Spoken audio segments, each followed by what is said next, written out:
Bismillahirrahmanirrahim. Assalamualaikum warahmatullahi wabarakatuh. Alhamdulillahillazi tatimmus shalihat.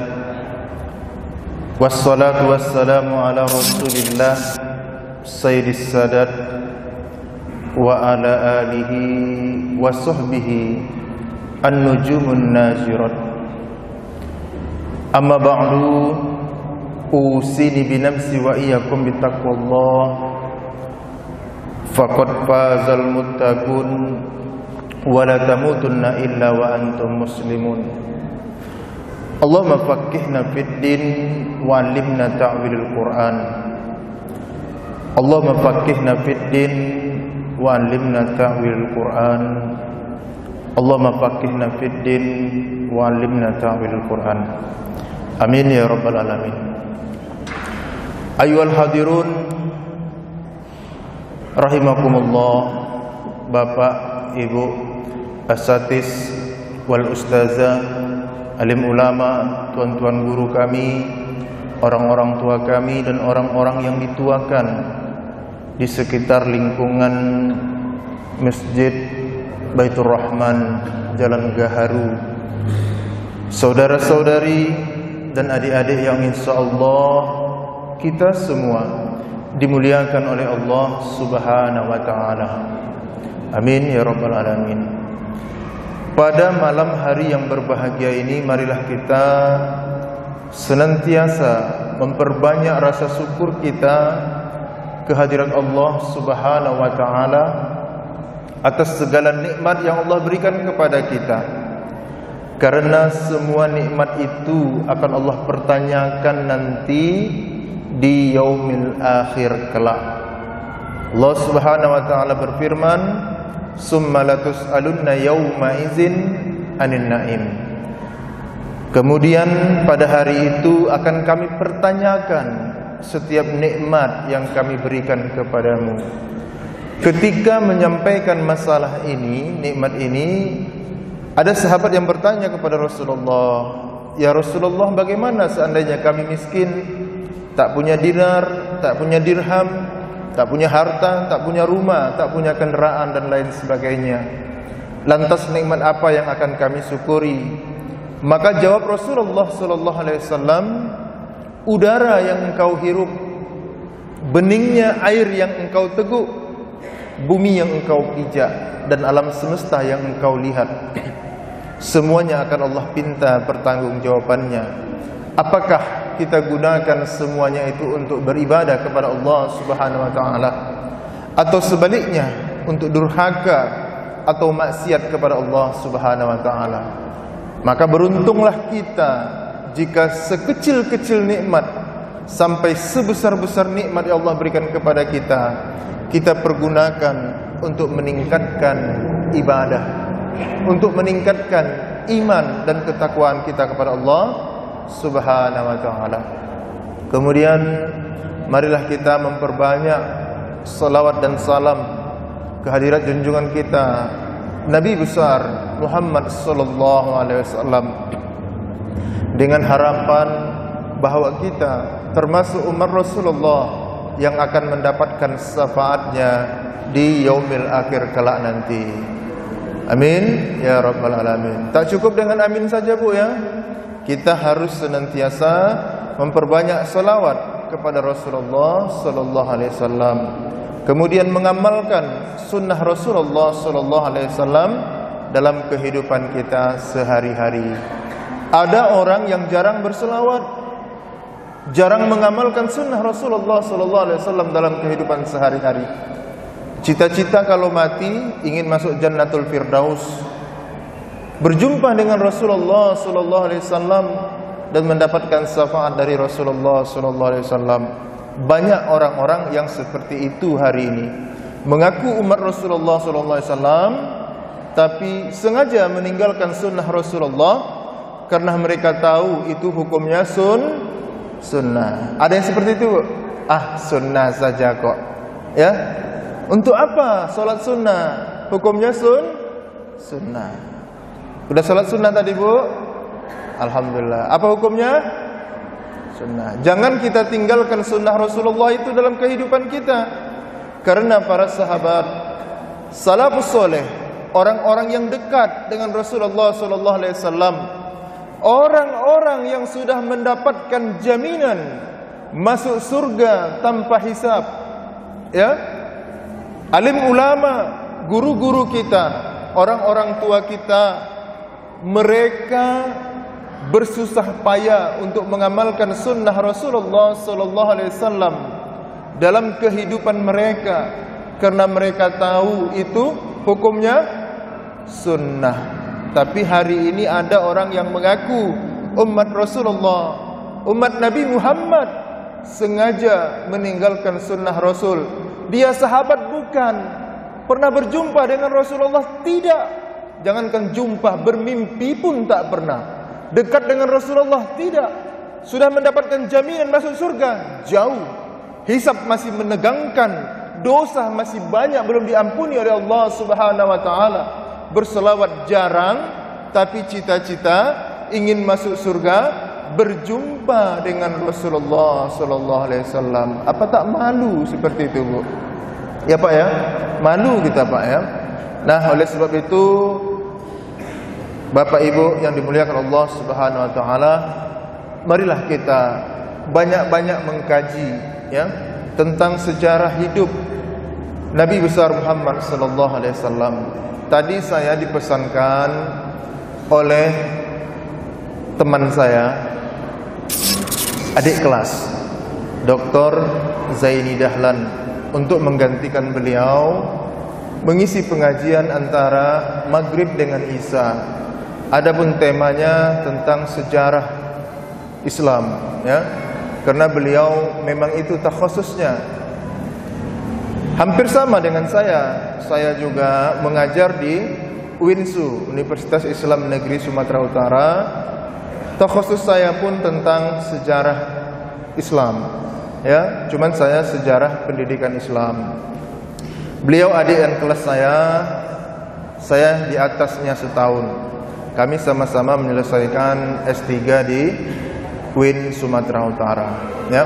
Baiklah Bapak Ibu yang dimuliakan Allah Subhanahu wa taala, maka saya mencari tema yang pantas untuk kita kaji.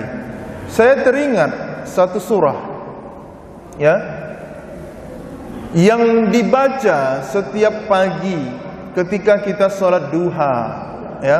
Bapak Ibu ada yang rajin sholat duha di sini? Insya Allah, ya.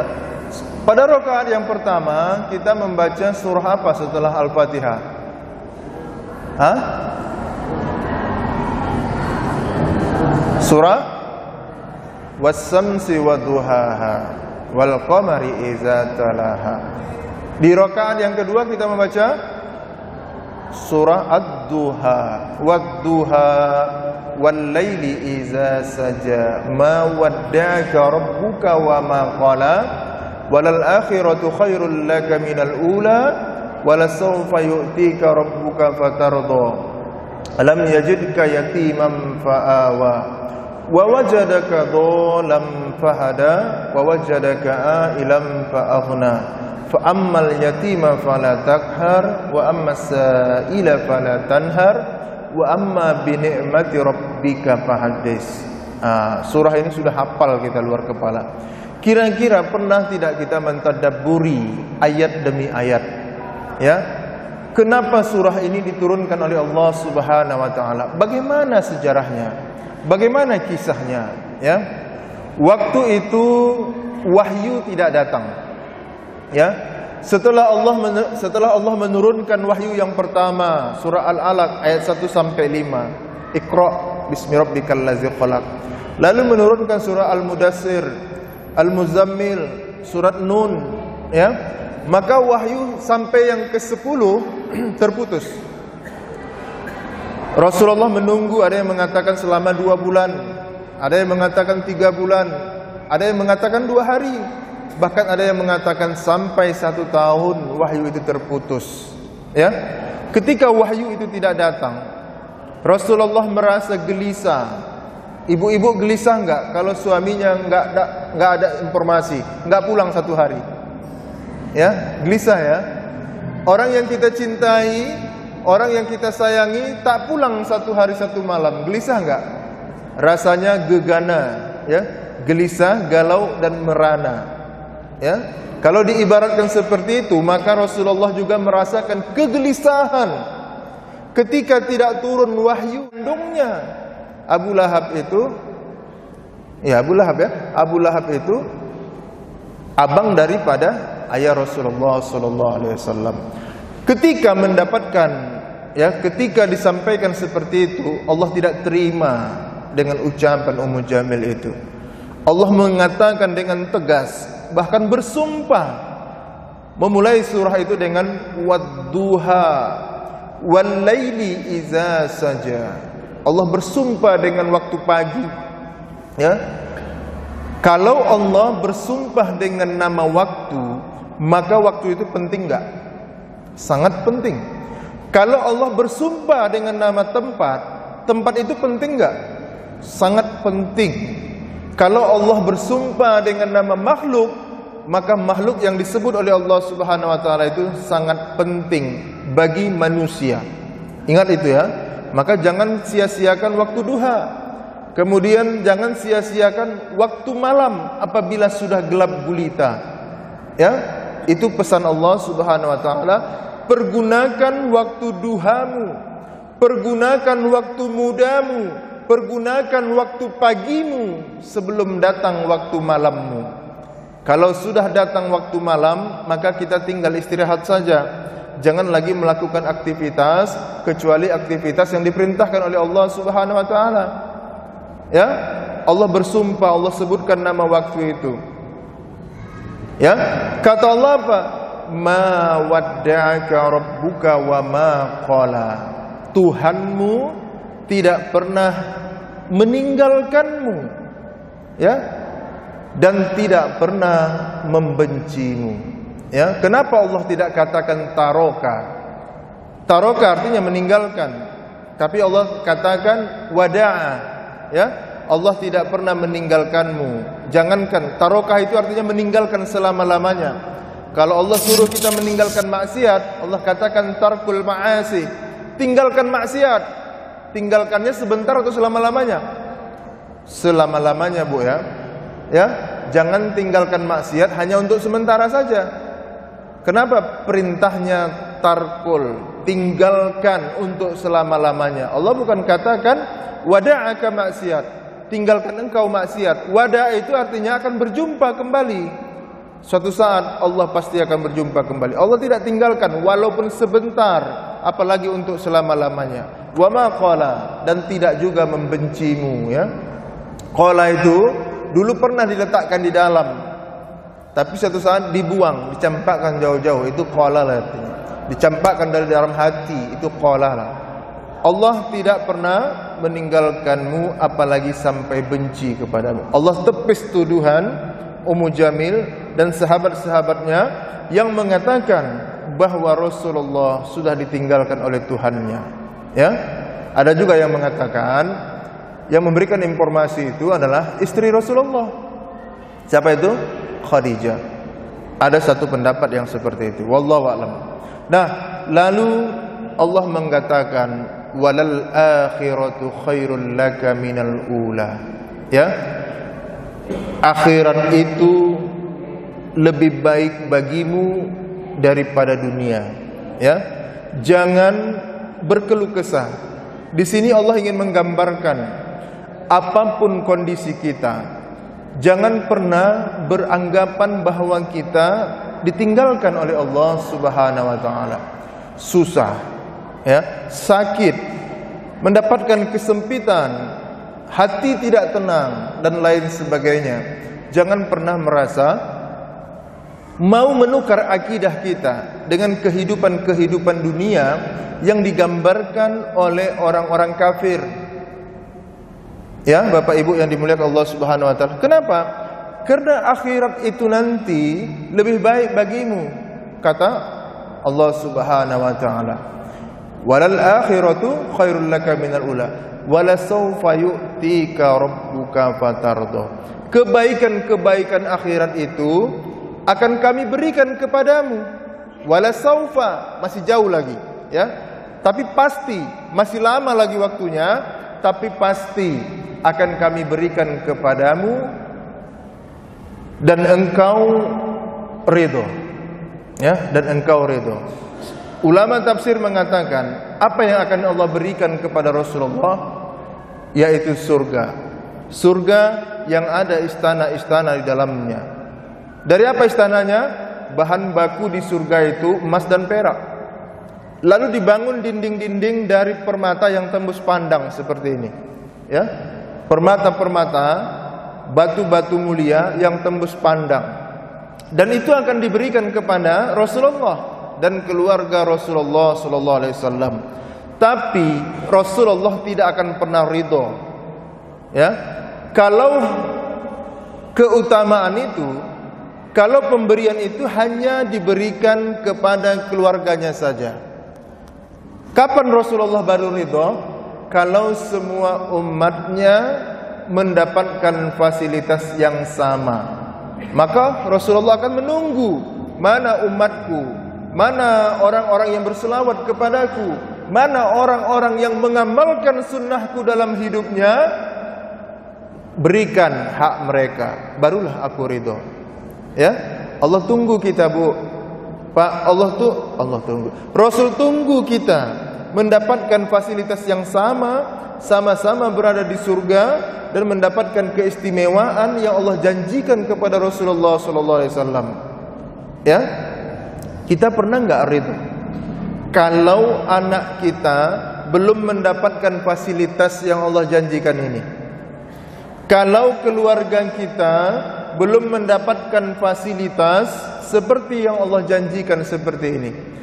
Bapak ibu dijanjikan oleh Allah Subhanahu wa taala, wala saufa yu'tika rabbuka fatarda, akan kami berikan kenikmatan kepadamu di akhirat nanti sampai engkau ridho. Kira-kira ibu ridho itu untuk ibu sajakah atau untuk keluarga ibu? Keluarga. Baik. Jujur, siapa yang bawa anak hari ini ke masjid? Siapa yang bawa menantu hari ini? Siapa yang bawa cucu hari ini ke masjid? Ini malam ini, angkat tangan. Yang tak bawa berarti tak ridho keluarganya masuk surga. Iya kan? Yang tak bawa, bapak-bapak yang tak bawa suami, tak mengajak bapak-bapak yang tak mengajak istrinya ke masjid, berarti dia tak ridho istrinya masuk surga bersamanya. Ibu-ibu yang tak mengajak anaknya, anak laki-laki dan anak perempuannya, kalau sudah bercucu, tak dibawanya cucunya ke masjid supaya mendapatkan pahala melaksanakan sholat berjamaah, sholat 5 waktu, mendapatkan pahala mendengarkan majelis ta'lim, menerima malaikat-malaikat yang datang ke masjid, ya. Inna lillahi malaikati sayyahin. Ya, sesungguhnya Allah itu memiliki malaikat-malaikat sayyahin. Malaikat sayyahin itu kerjanya bergerilya, berjalan ke seluruh permukaan dunia, mencari orang-orang yang hadir ke majelis ilmu, yang berselawat kepada Rasulullah sallallahu alaihi wasallam. Ketika ada yang berselawat, maka malaikat itu berbondong-bondong masuk ke masjid, masuk ke ruangan ini. Hanya saja kita tidak dapat melihatnya dengan kasat mata. Kalau nampak malaikat yang berbondong-bondong di sini, pingsan nanti kita semua. Ya kan? Kenapa? Malaikat itu ada yang besar, ada yang tinggi, ada yang tegap, ada yang kakinya di bumi, kepalanya di aras. Mau lihat? Biar kita tunjukkan. Ya, tak mau. Nah, jadi kembali lagi, kalau bapak ibu hanya mementingkan diri untuk beribadah, tidak mengajak anak, tidak mengajak keluarga, artinya bapak ibu tidak ridho keluarganya masuk surga bersamanya dan bersama Rasulullah. Berbeda dengan Rasul, dia tak ridho kalau kita belum mendapatkan fasilitas yang Allah janjikan, ya. Nah, kemudian Allah mengajak mengevaluasi, ya, Rasulullah yang merasa ditinggalkan, yang dikatakan Muhammad sudah ditinggalkan. Allah ingin mengajak Rasulullah bernostalgia. Alam yajidka yatiman fa'awa. Bukankah dulu kami dapati engkau dalam keadaan yatim, lalu siapa yang melindungimu? Ya, ada di sini yang yatim, yatim piatu. Saya yatim piatu, udah tumbuh besar sampai saya doktor sekarang. Kira-kira siapalah yang memberikan kesempatan itu? Apakah Allah atau makhluk yang lain? Ya, dulu kita ini semuanya kecil, tidak memiliki kekuatan, lemah, tak tahu tempat bergantung. Tapi kenapa kita bisa sebanyak ini dalam satu masjid ini? Ya, siapa yang memberikan petunjuk? Wa wajadaka dhalam fahada, kata Allah. Dulu kalian dalam keadaan bingung, tak punya ilmu, ya, tak punya pengetahuan, membaca pun tak bisa, alif tak kenal, lalu belajar kenal alif, pindah ke ba, dapat ba, hilang alif. Ada nggak yang seperti itu? Anak sekarang coba suruh baca alif baris atas, apa? A, hilangkan barisnya, dia baca A juga, ya kan? Nah, kalau kita tahu mana alif, mana A, mana I, mana U, ya kan? Kira-kira siapa yang mengajarkan kita itu? Siapa yang menanamkan ilmu ke dalam hati kita? Apakah kita tahu sendiri?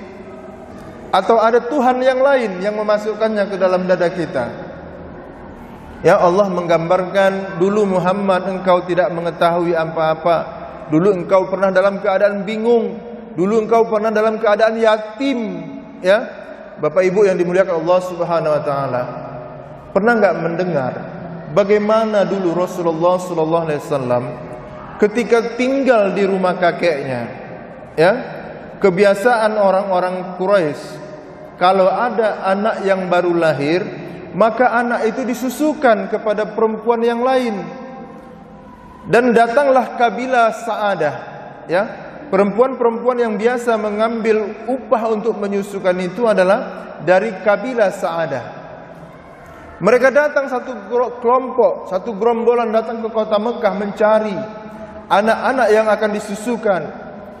Kelompok yang pertama masuk diiringi dengan kelompok yang terakhir. Di dalam kelompok itu ada Halimah, ya. Halimah ini badannya kurus. Dia juga sedang punya anak, ya. Tapi air susunya tak ada. Air susunya tak ada, kering. Anak Halimah itu mengisap ASI, tapi yang keluar bukan susu, yang keluar darah. Itulah yang dihisap, ya. Lalu ketika sampai ke kota Mekah, dicarilah anak-anak yang akan disusui. Satu anak-anak kota Mekah itu diambil. Sampai kepada giliran bayi Muhammad, tidak ada satu orang pun yang mau menyusuinya. Kenapa?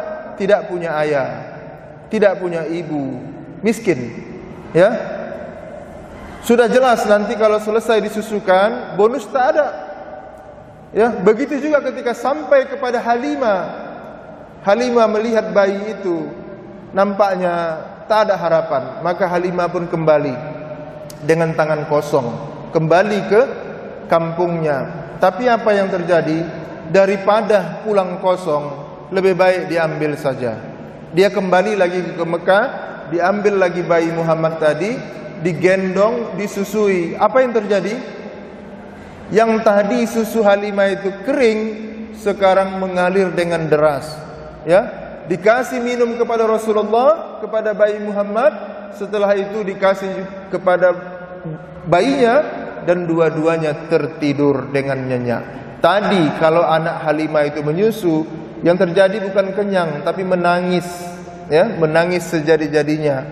Tapi setelah digendong bayi Muhammad, tiba-tiba terjadi keajaiban. Kira-kira siapa yang memberikan keajaiban itu? Allah Subhanahu wa taala. Ketika dibawa pulang,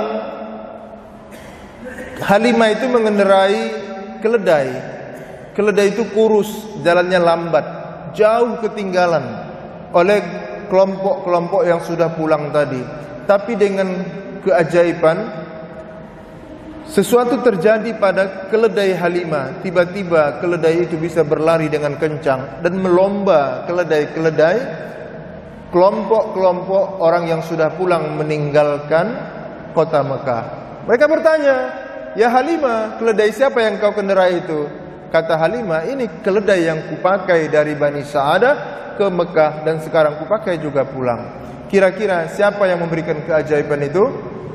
Allah Subhanahu wa taala. Sampai di Bani Sa'adah terjadi kemarau yang panjang. Tumbuh-tumbuhan kering semuanya, rumput tidak tumbuh dengan subur, tanam-tanaman tidak berbuah dan lain sebagainya. Bahkan ternak-ternak ketika itu kurus kering, tidak mengeluarkan susu untuk diperah, apalagi untuk dijual. Ya, untuk minum sendiri saja tak bisa. Ternyata mengalir keberkatan di setiap rumah yang ditinggalkan, yang pernah ditumpangi oleh Rasulullah SAW, termasuklah rumah Halimatus Sa'diyah, ya, yang awalnya tumbuhan-tumbuhan di situ kering berubah menjadi hijau, tapi hanya di pekarangan dia saja, di pekarangan orang lain tidak. Dan hewan-hewan yang diternak oleh Halimah menjadi gemuk karena rumput yang dimakan, akhirnya menghasilkan susu yang banyak. Itu kira-kira pemberian siapa? Apakah pemberian Allah atau bukan? Jadi Allah lah yang senantiasa memberikan perlindungan kepada kita. Ya, susah, sakit, senang dan lain sebagainya, semuanya dari Allah Subhanahu wa taala. Kemudian kata Allah, wa wajadaka ilam fa'aghna. Dulu kami dapati engkau dalam keadaan ail. Ail itu apa? Miskin, tak punya harta. Lalu fa'aghna, maka kami mencukupimu. Ya, cukup itu kaya atau miskin, Bu? Aghna itu dari kalimat ghaniyun. Selalu kita sebut Allahu ghaniyun. Allah itu maha kaya.